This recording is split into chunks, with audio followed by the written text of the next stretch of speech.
अस्सलाम वालेकुम। क्या हाल है दोस्तों। उम्मीद करते हैं सब ठीक होंगे। आए आपको फार्म का विज़िट कराते हैं।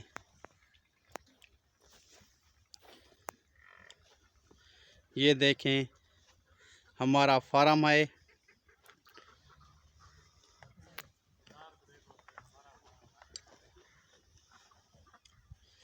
ये देखें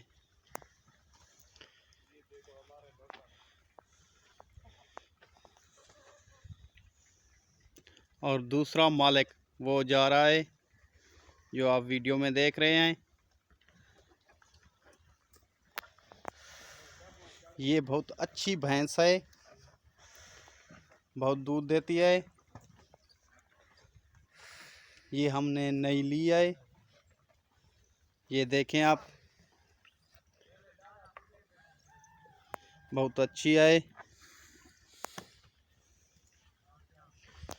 और ये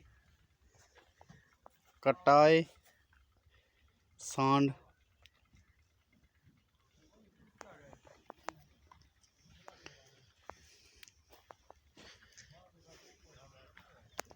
और ये देखें ये बहुत अच्छी है। इसकी पूंछ नहीं है।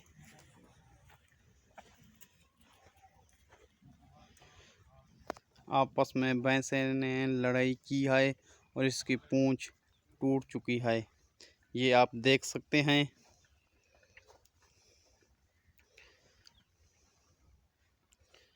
इसकी पूंछ नहीं है।